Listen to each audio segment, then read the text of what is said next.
नमस्कार दोस्तों, crack UPSC में आपका स्वागत है।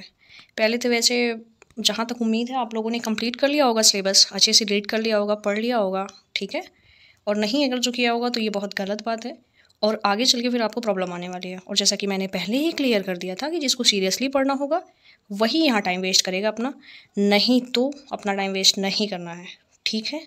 क्योंकि जहाँ आपका मन लगता है, मैंने पहले भी बताया था, उसी चीज़ में आप काम कीजिए। क्योंकि कोई भी चीज़ काम अगर जो आप करोगे तो उसमें जैसे जैसे करोगे वैसे वैसे आपको उसकी जो कठिनाइयाँ होंगी, ठीक है, किस तरीके से वो आसान होगा आपको तभी तो पता चलेगा जब आप उस काम को करोगे।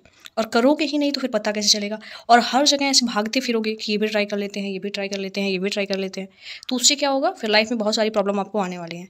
और टाइम इतना नहीं होता लाइफ में कि आप बर्बाद ही करते चलो, ठीक है। जब बर्बादी करते चलोगे फिर सक्सेस कब होगे, और होगे नहीं फिर आगे ही लाइफ आपकी क्रिटिकल हो जाएगी, ठीक है। तो ऐसा करना है, जो भी करना है अच्छे से पहले डिसाइड कर लेना है, मुझे करना क्या है, हमें करना क्या है। उसके बाद उसकी रणनीति बनानी है, देन उस पर काम करना है। और इतने अच्छे से काम करना है कि उसमें गैपिंग नहीं होनी चाहिए। ये आप लोग गांठ बांध लेंगे कि गैपिंग नहीं होनी चाहिए। अगर जो गैपिंग हुआ तो हर एक चीज़ क्या होगा, बर्बाद हो जाएगा, फिर कुछ भी संभल नहीं पाएगा। जो भी करना है लगातार आपको टाइम देना पड़ेगा। और मैंने पहले भी बताया था कि जो यूपीएससी का सिलेबस है वो काफ़ी लंबा है, तो इस अकॉर्डिंग क्या होगा, आपको निरंतर चलना पड़ेगा। ऐसा नहीं है कि आपका मन किया तो 4 दिन पढ़ लिए, फिर गैप कर दिए, फिर पढ़ लिए, फिर गैप, फिर कुछ भी नहीं होने वाला। जितना टाइम है फिर आपका वेस्ट होने वाला है, एकदम आप लिख के ले लो, गारंटी है। ऐसा कोई ऐसे नहीं बोल रहा है कि ऐसे ही बोल दिया जो पाया। एक्सपीरियंस होता है, लोगों का देख के, खुद का करके, बहुत सारी गलतियाँ करके लोग सीखते हैं, ठीक है। और हमेशा एक बात याद रखिएगा कि जो लोग गलतियाँ करके सीख लेते हैं ना वो समझदार होते हैं, ठीक। और जो लोग दूसरों की गलतियाँ से सीख लेते हैं ना वो बहुत ही ज़्यादा समझदार होते हैं। और जो लोग गलतियाँ करने के बाद भी नहीं सीखते हैं उनके जितना बेवकूफ़ शायद ही कोई हो, ठीक है। तो इस चीज़ को हम छोड़ते हैं, आप लोग खुद ही समझदार हैं, इतना समझ गए होंगे। तो आगे जिस हिसाब से करना होगा डिसाइड कर लीजिएगा आप लोग, ठीक है। तो सबसे पहले हम लोग स्टार्ट करते हैं क्लासेस मॉडर्न इंडिया का, यानी कि आधुनिक भारत का इतिहास सबसे पहले स्टार्ट करेंगे। तो उसका क्लास स्टार्ट करने से पहले कुछ पॉइंट्स हैं जो कि आपको बताना ज़रूरी है, क्योंकि उसी हिसाब से आपको फॉलो करना पड़ेगा, करना ही पड़ेगा अगर जो आपको सक्सेस होना है तो, ठीक है। तो जैसे कि मेंस के अंदर क्या आता है, वर्ल्ड हिस्ट्री आता है, मॉडर्न आता है, कल्चर आता है, ठीक है। यानी कि विश्व का इतिहास आता है, आधुनिक भारत का इतिहास आएगा और भारत की जो संस्कृति है, ठीक है, इससे आएगा क्वेश्चन। तो हमें क्या करना है, उसी हिसाब से तैयार करना है। एक बात और हम ध्यान रखेंगे, जो प्री का है पेपर उसमें भारत का इतिहास ही आएगा, ठीक है। वर्ल्ड हिस्ट्री उसमें नहीं आएगी, ये गांठ बांध लीजिएगा। वर्ल्ड हिस्ट्री सिर्फ मेंस में आएगा। हालांकि जो प्री का है उसमें कल्चर शब्द का कहीं इस्तेमाल नहीं किया गया है, लेकिन फिर भी उसमें कल्चर आना फिक्स है, ठीक है। कल्चर आएगा ही आएगा। और दूसरी चीज़ जो मेंस का है उसमें तो कल्चर है ही मेंशन, ठीक है। तो हम लोग आगे बढ़ते हैं। तो सबसे पहले हम आपको 4 स्टेप बताएंगे, 4 चीज़ें बताएंगे जिसको आपको फॉलो करना पड़ेगा, उसी के अकॉर्डिंग चलना पड़ेगा, ठीक है। और वो 4 स्टेप क्या हैं, ठीक है, आगे चल के हम आपको बताते हैं। चलिए आगे चलते हैं। तो 4 स्टेप में सबसे पहले कौन सा स्टेप है, पाठ्यक्रम, ठीक है। कि हमारा पाठ्यक्रम यानी कि हमारा जो सिलेबस है वो बिल्कुल ही क्लियर होना चाहिए कि हमें पढ़ना क्या है, टू दी पॉइंट, ये एकदम क्लियर पता होना चाहिए। इधर उधर भटकने से कुछ भी होने जाने वाला नहीं है, ठीक है। दूसरा है कहाँ से पढ़ें, ठीक है। और तीसरा है कैसे पढ़ें। और चौथा है प्रैक्टिस हमें कैसे करना है और कितनी बार करना है, कैसे कैसे करना है, ठीक है। आगे चलते हैं। तो पाठ्यक्रम जो ये आधुनिक भारत का इतिहास है तो उसमें सबसे पहले हम लोग देखेंगे 18वीं शताब्दी के मध्य। 18वीं शताब्दी का मध्य समझ में आ रहा है। अच्छा, बहुत सारे कीवर्ड्स आते हैं इसमें, आप लोग समझने का प्रयास करेंगे। जो कभी आता है पूर्वार्ध, उत्तरार्ध, ठीक है, और आता है मध्य। मध्य मतलब तो ईजिली सबको समझ में आ जा रहा होगा कि मध्य मतलब बीच का। जो पूर्वार्ध होता है वो क्या होता है, पहले का। तो किसके, अगर जो 18वीं सदी का पूर्वार्ध दिया रहेगा, 17वीं सदी का पूर्वार्ध दिया रहेगा, तो इसका क्या मतलब हुआ कि उसके बीच का जो हिस्सा होगा उसके पहले का। जैसे कि अगर जो 18वीं सदी दिया है, सबसे पहले बात तो सदी स्टार्ट कहाँ से होगा ये बात हम लोग समझेंगे। तो अगर जो हम 18वीं सदी कर रहे हैं तो क्या होगा उसका मतलब 1700 से, जैसे ही 1701 हुआ हम कहाँ चले गए, 18वीं सदी में। 1700 जैसे ही कंप्लीट हुआ, जैसे कि एक तरह से आप लोग इजीली समझेंगे कि जैसे कि अगर जो किसी का एज होता है 7 साल का कोई है, तो जैसे ही उसका बर्थडे आया, बर्थडे के दिन के बाद से ही तुरंत स्टार्ट हो जाता है क्या, कि वो 7 से किस में चला गया, 8 साल में। 8 साल उसका पूरा होगा कब, जब नेक्स्ट बर्थडे आएगा। लेकिन स्टार्ट कहाँ से हो जाएगा, अब बीच में कोई भी पूछेगा तो उसको ये बताना पड़ेगा कि वो 8 साल का है, ना कि 7 साल का। तो कभी भी जब 18वीं सदी पूछेगा या शताब्दी पूछेगा तो हम 1700 के बाद से गिनना स्टार्ट कर देंगे, ठीक है। 17वीं सदी जब कहेगा तो हम 1600 के बाद से तुरंत गिनना स्टार्ट कर देंगे। जैसे ही 1601 होगा वैसे ही वो 17वीं शताब्दी हो जाएगी। बात समझ में आ गई। और कभी भी पूर्वार्ध कहेगा, जैसे 18वीं सदी का पूर्वार्ध, तो 18वीं सदी शुरुआत कहाँ से हुआ? 1701 से, ठीक है। तो जब पूर्वार्ध कहेगा तो 1750 के पहले, 18वीं सदी का अगर जो पूर्वार्ध कहेगा तो 1750 से पहले, 18वीं सदी का जब उत्तरार्ध कहेगा तो 1750 के बाद। ये हमें बात ध्यान देनी है।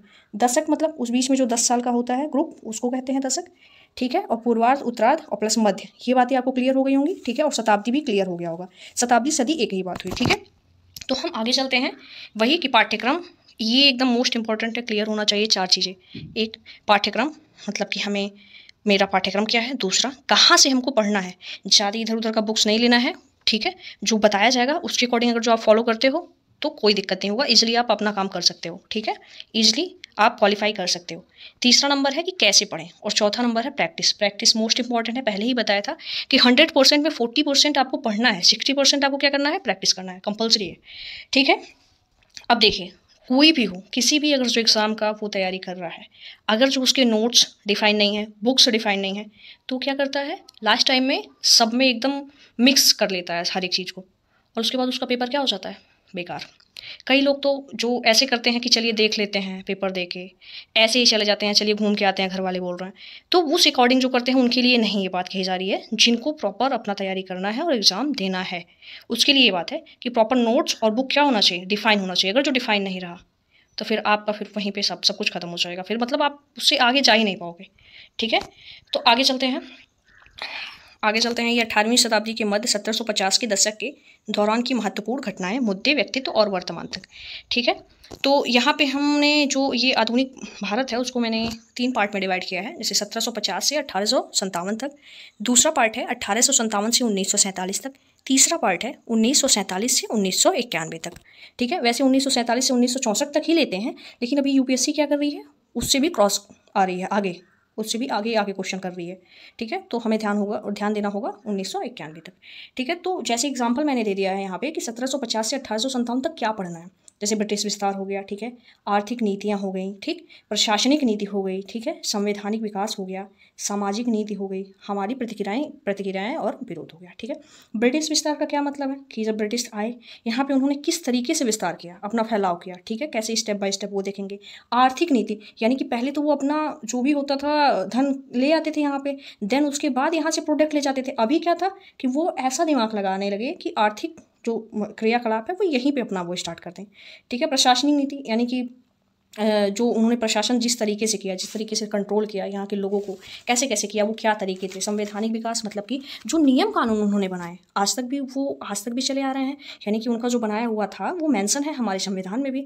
तो एक तरह से संवैधानिक विकास देखा जाए तो हमारा तभी से स्टार्ट हो गया, हमें नॉलेज नहीं था, है कि नहीं है। अभी जब हमने संविधान अपना बनाया उसके बाद उस चीज़ को मेंशन किया, क्योंकि हमें ज़रूरत महसूस हुई, उस तरीके से हमें रिजल्ट दिखा। अप्लाई तो उन्होंने किया लेकिन रिजल्ट जब हमें दिखा तो इसीलिए हमने मेंशन किया। अगर जो वो अच्छे पार्ट नहीं होते तो हम मेंशन क्यों करते, ठीक है कि नहीं।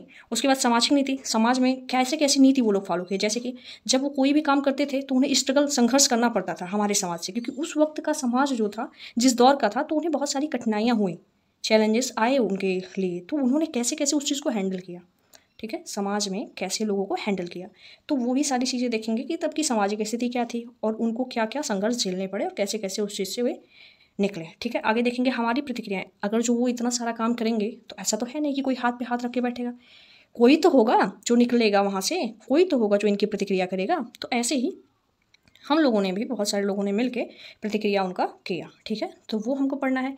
और 1857 से 1947 तक हमारा जो बढ़िया स्वतंत्रता संग्राम चला है उसकी यात्रा पूरे विस्तार से हमको देखना है, ठीक है। उस पर हमें फोकस करना है।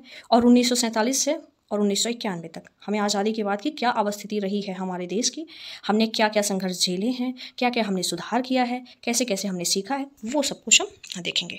आगे चलते हैं। अगर जो हम भारत की संस्कृति के बारे में बता देते हैं, जो हमारा मेंस का सिलेबस है उसमें हमें ये ध्यान देना है कि विरासत प्लस संस्कृति, ये जो लिखा है कला, साहित्य, ठीक है, ये सब क्या है, संस्कृति के ही भाग हैं। देखिए नीचे मैंने लिख दिया है, संस्कृति का क्या मतलब होता है, ये एक संक्षिप्त मतलब होता है। मतलब अगर जो हम और विस्तार से देखें तो संस्कृति का और भी मतलब मतलब होता है। लेकिन अगर जो हम संक्षिप्त से देखें तो इसको ये बोला जा सकता है कि संस्कृति का मतलब हो सकता है कला, साहित्य, धर्म, शिक्षा व अन्य। मैंने लिख दिया है कि ये और विस्तार हो सकता है इसमें, लेकिन ये मोस्टली आपको ध्यान रखना है कि संस्कृति में कला, साहित्य, धर्म आएगा ही आएगा, ठीक है।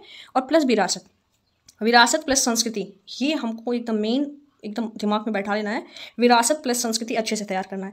विरासत जैसे कि क्या हो गया, जो कि हमें पहले से ही मिली हुई चीज़ें हैं, ठीक है। और विरासत में ऐसा नहीं है कि कोई वस्तु हो, कोई चीज़ हो, ऐसी ही बस चीज़ें नहीं है, बहुत सारी चीज़ें जो हमें विरासत से मिली हैं। जैसे कि हमारे समाज की कई सारी परंपराएं हैं जो बहुत पहले से चली आ रही हैं, अभी भी हैं, तो हमारे लिए वो क्या है, विरासत है। जाति धर्म का क्या है, आज स्टार्ट हुआ है, नहीं पहले से स्टार्ट था, तो ये भी हमारे लिए क्या है, विरासत है। और अगर जो हम अशोक स्तंभ देख लेते हैं, हमारा अगर जो राष्ट्रीय प्रतीक बन गया है, तो वो भी क्या है, हमारे लिए विरासत है। हम जब हम आए तो हमने उस चीज़ को नहीं किया, वो पहले से ही था, ठीक है। चलिए कोई बात नहीं, आगे चलते हैं। उसके बाद से हम ये देखते हैं, भारत का जो इतिहास है ये प्राचीन है, मध्यकालीन है, आधुनिक है। तो मैंने ऐसा इसलिए मेंशन किया है, देखिए एक बात आप क्लियर समझेंगे, जो मेंस है, मेंस में प्राचीन और मध्यकालीन भारत का इतिहास नहीं आएगा, लेकिन उसकी जो संस्कृति है वो तो आएगा ना, जो वास्तुकला है वो तो आएगा ना। तो इस वजह से मैंने यहाँ पे ये मेंशन किया है, ठीक है। आप लोग घबराइएगा नहीं, ये प्रीलिम्स में ही आएगा, मेंस में प्राचीन और मध्यकालीन भारत नहीं आएगा। तो मैंने कुछ समझाने के लिए यहाँ पे थोड़ा बहुत कुछ मेंशन कर रखा है, अभी आपको पता चल जाएगा, ठीक है। तो भारत का जो हमारा इतिहास है, यहाँ पे देखेंगे प्राचीन और मध्यकालीन और आधुनिक भारत, ठीक है। तो इसमें देखते हैं ये जो प्राचीन भारत है, तो ये तो यहाँ पे मेंशन लिखा ही हुआ है, आगे चलते हैं हम लोग। तो ये है पाषाण काल, हड़प्पा काल, ठीक है, ताम्रपाषाण काल, वैदिक काल, बुद्ध काल हो गया, मौर्य काल हो गया, ठीक है, गुप्त काल, गुप्तोत्तर काल, फिर पूर्व जो हमारा मध्यकालीन भारत रहता है उसके पहले का। तो हमें क्या करना है, जो पाषाण काल है, हड़प्पा काल है, ताम्रपाषाण है, इन तीनों को एक तरह से पढ़ना है। मतलब आपको समझ में आ रहा है कि उस टाइम की स्थिति कैसी थी, क्या क्या सुधार हो रहे थे उसमें, ठीक है, ये सारी चीज़ें देखना है। बाकी वैदिक काल हो गया, ठीक है, और ये बुद्ध का काल हो गया, मौर्य का काल हो गया, मौर्योत्तर काल हो गया, गुप्त हो गया, गुप्तोत्तर हो गया, पूर्व मध्यकालीन भारत हो गया। तो इन सब का हमें कल्चर देखना है, यानी कि संस्कृति वाला पार्ट देखना है, वास्तुकला वाला पार्ट देखना है, ठीक है। तो जैसे मौर्य वंश का जो इंपॉर्टेंट हो गया, जैसे अशोक जी हो गए, तो फिर अशोक के बारे में भी, अशोक महान, ठीक है, तो उनके बारे में भी देखना है। तो उन्होंने जो वास्तुकला जो उनका रहा है, ठीक है, जो साहित्य रहे हैं, जो कला का पार्ट रहा है, ठीक है, जो हमें विरासत में कुछ चीज़ें मिली हैं, तो उन चीज़ों को हमें पढ़ना है, ध्यान रखना है। पाषाण काल, हड़प्पा काल और ताम्रपाषाण एक जैसा पढ़ना है कि उस टाइम की अवस्थिति कैसी थी, क्या क्या चेंजिंग आ रहा था, क्या क्या परिवर्तन हो रहा था। देन उसके बाद जो वैदिक काल होगा, बुद्ध काल होगा, मौर्य काल होगा, मौर्योत्तर, गुप्त, गुप्तोत्तर काल होगा, और जो पूर्व मध्यकालीन भारत होगा, उन सबका एक सेगमेंट से, जैसे उनकी राजनीतिक सबका, अगर जो हम वैदिक काल से लें तो वैदिक काल से नहीं लेंगे, बड़ी पाषाण काल, हड़प्पा काल, ताम्रपाषाण, ठीक है, और ये सब एक जैसे हो गया। जब वैदिक काल, बुद्ध काल, मौर्य काल, मौर्योत्तर, गुप्त, गुप्तोत्तर और पूर्व मध्यकालीन का, सबका हमको राजनीतिक पढ़ना है, चाहे वो कोई सा भी काल हो, ठीक है, नीचे से, चाहे वो कोई सा भी काल हो, सबका हमें राजनीतिक पढ़ना है, सबका हमें उसका संस्कृति पढ़ना है, सबका हमें सामाजिक पढ़ना है, हर एक काल का सामाजिक भी पढ़ना है, राजनीतिक पढ़ना है, आर्थिक भी पढ़ना है और कल्चर भी पढ़ना है, सबका, चाहे कोई सा भी काल हो। तो इस हिसाब से हम पढ़ते चलेंगे, ठीक है, मतलब एक स्टेप बाय स्टेप तरीके से हम लोग पढ़ते चलेंगे, ताकि हमें कोई आगे चल के दिक्कत ना हो और हम ईजिली उसको कर पाएँ, ठीक है। दूसरी बात ये ध्यान रखिएगा कि कोई भी पेपर हो, चाहे ये हो या कोई भी, अगर जो हम, चलिए यूपीएससी की बात करते हैं, यूपीएससी की बात करते हैं, ठीक है, तो जहाँ कहीं भी आपको क्लियरिटी नहीं होगी ना, वहाँ आपको 100% कठिनाई होगी, ठीक है, उसमें कोई दो राय वाली बात नहीं है। और जहाँ पे आपके नोट्स, मैंने पहले भी बताया था, जहाँ पे आपके जो नोट्स होंगे वो वेल डिफाइन होंगे, अच्छे से क्लियर होंगे, वहाँ आप स्मूथली कर ले जाएंगे सब कुछ। और जहाँ पे आपको क्लियरिटी नहीं हुई, वहाँ पे तुरंत ही प्रॉब्लम आएगी, आप कर नहीं पाओगे, ठीक है। और दूसरी चीज़, जो अनसीन चीज़ें रहती हैं, जो मतलब हम देखे नहीं रहते हैं, ठीक है, और जो हमें उम्मीद नहीं रहता है, उस टाइप के जो क्वेश्चन आते हैं यूपीएससी के द्वारा, जो कंडक्ट किया जाता है, जो क्वेश्चन दिया जाता है, जो हम देखे नहीं रहते हैं, जो हमारे लिए, हमें उम्मीद नहीं रहता है कि ऐसे क्वेश्चन आएंगे, ठीक है, अगर जो हम उसको, यूपीएससी जितना हमें टाइम देती है वो क्वेश्चन करने के लिए, जो क्वेश्चन वो देती है, जितना वो टाइम देती है करने के लिए, अगर जो उस क्वेश्चन को जितना यूपीएससी हमें टाइम देती है, उससे कम टाइम में कॉन्फिडेंस के साथ अगर जो डिलीवर कर पाए, तो उसी दिन हमारा या किसी का भी हो, ठीक है, किसी की भी बात हम कर रहे हैं, ऐसा नहीं, हमारा मतलब सबका, ठीक है, उसी दिन आपका, बात समझ में आ गई आपको, उसी दिन मतलब उसी टाइम जब भी आप क्वेश्चन सॉल्व करोगे, जब भी आप पेपर दोगे, अगर जो आपने यूपीएससी जितना टाइम देती है क्वेश्चन करने के लिए, उससे कम टाइम में आपने कॉन्फिडेंस के साथ अगर जो आंसर की डिलीवरी कर दी, उसी साल आपका सिलेक्शन और रैंक दोनों डिसाइड हो जाएगा, उसमें कोई दो राय नहीं है। ठीक है, तो इस चीज़ को हम करते चलेंगे। और एक बात और, हिस्ट्री का हुआ या कोई भी सब्जेक्ट हुआ, जितना हम काम कर सकते हैं करंट अफेयर के साथ जोड़ेंगे। ठीक है, जो भी करंट अफेयर्स में जो भी इशू चल रहा होगा उसको हम उसके साथ ऐड करके देखेंगे। दूसरी चीज़, कभी भी हम कोई भी सब्जेक्ट पढ़ रहे हैं तो उस सब्जेक्ट को किसी अदर सब्जेक्ट से जिससे हम रिलेट कर पा रहे हैं उससे हम रिलेट ज़रूर करेंगे। ठीक है, ताकि एक तरह से जो हमारा मेमोरी हो, जिसमें बहुत सारे कॉन्सेप्ट होते हैं, ठीक है, जो हम पढ़ते हैं, तो उसमें ईजली वो इन्वॉल्व हो। ठीक है, कैसे, अगर जो हम एक सब्जेक्ट से दूसरे सब्जेक्ट को जोड़ेंगे तो क्या होगा, वो चीज़ें हमारे लिए क्या होंगी, आसान हो जाएंगी और वो काफ़ी टाइम तक हमें याद भी रहेंगी। ठीक है, तो इस बात का बेहद ध्यान रखना है। और दूसरी चीज़, जितना आपको प्रोवाइड किया जाएगा नोट्स, उसमें क्या होगा आपका, अगर जो प्रीलिम्स का क्वेश्चन है तो कम से कम 60% क्वेश्चन तो आपका क्लियर हो जाएगा। और आपको जानकारी होनी चाहिए कि पीटी में 55 से अगर जो 60% के बीच में अगर जो आप हो तो आप सेफ हो, उसमें नो डाउट, कोई दिक्कत नहीं है। अगर जो हाईएस्ट एक ले लिया जाए तो 55 to 60% के बीच में अगर जो आप हो तो सेफ हो, कोई दिक्कत नहीं है। और प्रीलिम्स क्या रहता है, निकालना ही है, वो कंपलसरी है। और एक बात और है, अगर जो कोई ये कहता है कि हमें फिजिक्स नहीं आता, केमिस्ट्री नहीं आता, हमें ये सब्जेक्ट नहीं आता, वो सब्जेक्ट नहीं आता, तो ये कहने से काम नहीं चलेगा। अगर जो आप आईएएस की तैयारी कर रहे हो तो ये बहानेबाजी बिल्कुल भी नहीं चलेगी, बिल्कुल नहीं चलने वाली है, क्योंकि आपका एंट्री पॉइंट है। अगर जो आपको एंट्री पाना है उसमें, तो कोई भी सब्जेक्ट हो, आपको कंफर्टेबल अगर जो उसमें नहीं भी है, अपने आप को कंफर्टेबल बनाना पड़ेगा कि एग्ज़ाम क्लियर करने के लिए। जो भी जोन आपको कंफर्टेबल नहीं लग रहा है उसको कंफर्टेबल बनाना ही पड़ेगा। दूसरी चीज़ ये है कि पहले तो सिलेबस हो गया, सिलेबस मैंने क्लियर कर दिया। दूसरी चीज़ ये है कि कहाँ से पढ़ें। ठीक है, कहाँ से पढ़ें। एक बात और, जो आपको प्रोवाइड किया जाएगा नोट्स, ठीक है, एक तो वो हो गया। दूसरा, आप आता है बिपिन चंद्रा का बुक, ठीक है, बिपिन चंद्रा का आधुनिक भारत का इतिहास आता है, वो आप ले लेंगे। और घबराइएगा मत, अगर जो कोई स्पेक्ट्रम लिया होगा तो वो भी चल जाएगा, लेकिन हम यहाँ पे जब भी कुछ पढ़ाएंगे तो जो पेजेस बताएंगे आपको पढ़ने के लिए, रीड करने के लिए घर से, तो वो आप बिपिन चंद्रा से ही देखेंगे। ठीक है, उसी अकॉर्डिंग हम पेज नंबर बताएंगे। ठीक है, बाकी अगर जो कोई स्पेक्ट्रम पढ़ता है तो वो कोई बुरी बात नहीं है, वो भी अच्छा है, लेकिन वो एक तरह से वो बुक नहीं है, गाइड टाइप का है, बहुत सारे अच्छी बुकों का उसमें रेफरेंस लिया गया है। ठीक है, तो आप परेशान नहीं होंगे, अगर जो जिसके पास स्पेक्ट्रम होगा, जो वही पढ़ा होगा तो इसलिए वही पढ़ेगा। बाकी यहाँ पे जो हम सजेशन देंगे, जो हम बोलेंगे, वो बिपिन चंद्रा से बोलेंगे। ठीक है, पेज नंबर वगैरह, तो आगे जो भी आपको नोट्स दिया जाएगा और एक बिपिन चंद्रा। ठीक है, और अलग से अगर जो कुछ पढ़ना होगा तो हम प्रोवाइड कराएंगे, अलग से आपको कुछ भी टच करने की ज़रूरत नहीं है, इतना सफिशियंट है। एक बात ध्यान रखिएगा, तो क्या पढ़ना है, बस यही पढ़ना है, इससे ज़्यादा आप कुछ भी नहीं लेंगे। आपको जो क्लास नोट्स प्रोवाइड कराया जाएगा वो, और एक बुक हो गया बिपिन चंद्रा। देन अगर जो कुछ एक्स्ट्रा पढ़ना होगा तो हम टाइम टाइम पे बताते रहेंगे, उसके लिए कहीं और से ढूंढने की ज़रूरत नहीं है। कैसे पढ़ें, और ये प्रैक्टिस तो आपको मैंने पहले ही बताया था।